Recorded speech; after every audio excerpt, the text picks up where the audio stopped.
You know that feeling when you're at Ross and you find the best gifts for way less? Like brand name sweaters, the coolest kids' toys, and plush dog beds? Get that feeling with every gift and save 20 to 60% off other retailers' prices. At Ross, yes, for less.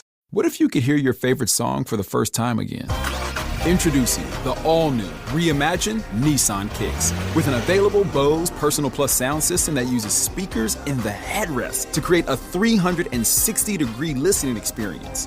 You've never heard anything like this. Reimagine your music and your drive. Experience the all-new, reimagined Nissan Kicks for yourself at nissanusa.com today. Available feature. Bose is a registered trademark of the Bose Corporation. This is Optimal Health Daily. 5 Tips for Exercising in the Morning by Josie Michelle Davis of josiemichelledavis.com. And I'm Dr. Neil Malik, reading you some of the most popular health and fitness blogs out there, with permission from the websites. All right, and with that, let's get right to the post as we optimize your life. 5 Tips for Exercising in the Morning by Josie Michelle Davis of josiemichelledavis.com. Confession time. I used to truly hate working out in the morning. I used to only run in the afternoons or at night. I was tired, grouchy, and ran about as fast as a baby sloth before 10 a.m. On the rare occasion I would attempt a morning workout, I would spend the whole time thinking about how terrible it was. When I went back to work full-time and essentially had no choice but to work out in the morning, I knew I would have to suck it up and just do it. Can I just be real for a moment? It sucked for a while.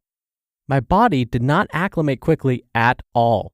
I'd say it was almost a full 2 months of getting up and going to the gym every weekday morning before I finally started to be okay with it. It's hard to believe that now I vastly prefer early AM workouts. If you're thinking about switching out your PM workouts for the morning, here's a few tips and tricks I've figured out along the way and hopefully will make your transition a little easier. Find your best situation. So I actually have free access to a gym at work. I don't have to pay a cent, and I could literally walk from the gym to our photo studio. It would save a lot of time and money to just use that gym, but I hate it. It's small, which means limited machines that people are always fighting over. The showers in the locker room are always out of hot water. It's at the top of a building, which means it's about 1,000 degrees and 1,000,000% humidity, and on top of that, you're working out with people you work with, which just feels weird to me, but maybe I'm crazy. I spend more time and money driving out to my gym, but the experience is so much better, which makes getting up at the crack of dawn just a little easier. So don't fight it. If your gym situation is truly making you unhappy, try something new until you find a good fit.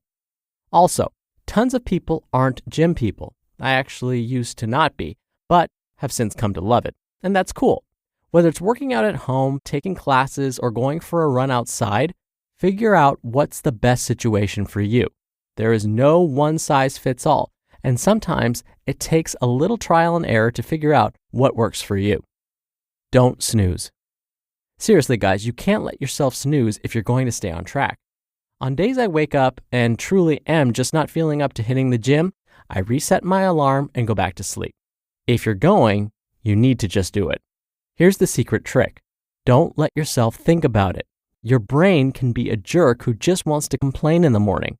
So sometimes you just got to get ahead of it. Yes, it's borderline painful for about the first 5 minutes, but once you get past that, it usually gets a lot easier. And just remember that the sooner you get past those 5 minutes, the easier it'll get. Also, have you ever actually felt better with 7 minutes of extra sleep? No. Typically, I just feel more groggy the more I snooze, so forget the snooze button and just go. Have a plan. There's nothing worse than walking into the gym at 5:30 in the morning and having no idea what you're doing. I originally got started by doing a LSF 30-day challenge, so I knew exactly what I was doing, usually a little cardio, followed by grabbing a mat and doing that day's challenge. I actually didn't have a program for a few months after that, and while I still got things done, I still found myself wandering aimlessly on more than one occasion. Now I'm week 10 into the BBG program and am so happy I committed to it. Having a plan laid out for me every day has helped me so much. If you prefer classes, then sit down at the beginning of the week and schedule them all out in advance. You'll thank yourself later. Have everything ready the night before. This is a tired tip that everyone will give you, but that's for good reason. It really is one of the most important things. I don't know about you, but my brain is not functioning at 5 a.m., so to expect myself to be able to get everything I need together, or even just to pick out clothes, would be cruel. I lay everything, and I mean everything, out the night before. I even try to put everything in the car. This makes it a lot less painful when I'm feeling particularly zombie-esque some mornings. Talk positively to yourself. I can be mean to myself, like really mean. When I switched to morning workouts, I really had to commit myself to stop being negative in my own head. Instead of thinking about how much slower I was running in the morning, I would congratulate myself for getting through a run, no matter what speed it was at. I also had to ditch all negative talk when I was at the gym. Instead of getting annoyed when someone was on the machine I wanted, I would just turn around and find a different one. No grumbling about it to myself. This little change in internal attitude can make the biggest difference. Ban all negative talk when you're at the gym. If you're there, then you're already killing it. Getting up early to work out may never be super duper fun, but there are a lot of ways to take some of the pain out of it. Make the morning as easy as you can for yourself. Have everything ready to go. Schedule a workout class you love, and tell yourself the night before that you're going to have a great morning. You just listened to the post titled 5 Tips for Exercising in the Morning by Josie Michelle Davis of josiemichelledavis.com, and I'll be right back with my commentary. This episode is brought to you by AWS. Amazon Q Business is the new generative AI assistant from AWS. Many tasks can make business slow, like wading through mud. Help! Luckily, there's a faster, easier, less messy choice. Amazon Q can securely understand your business data to help you streamline tasks, like summarizing quarterly results or doing complex analyses in no time. Q got this. Learn what Amazon Q Business can do for you at aws.com/learn more.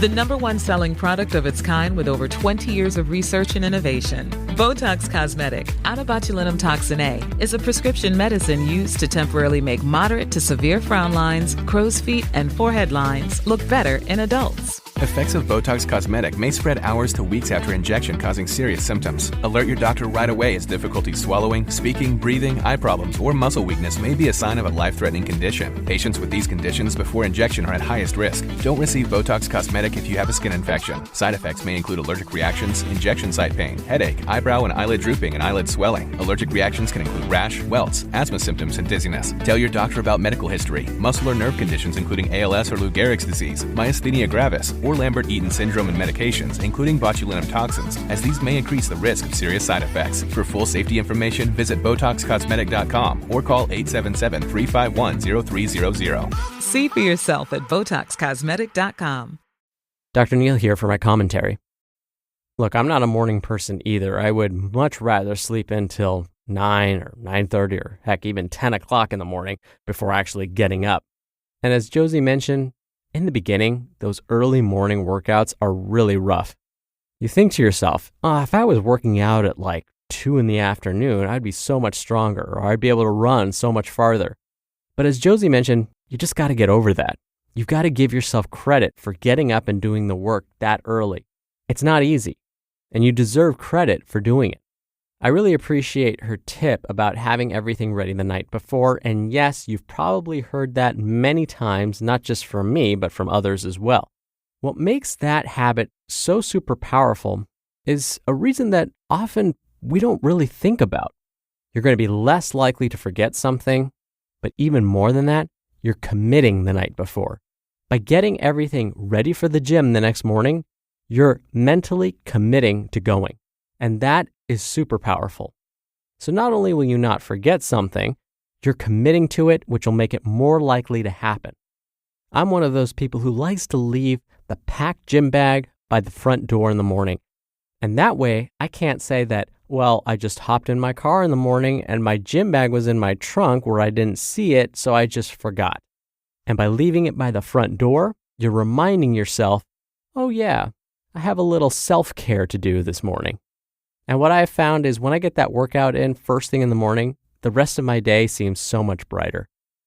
All right, that'll do it from me for today. I hope you have a wonderful start to your week. And I'll see you back here tomorrow after you work out in the morning, right? Where your optimal life awaits.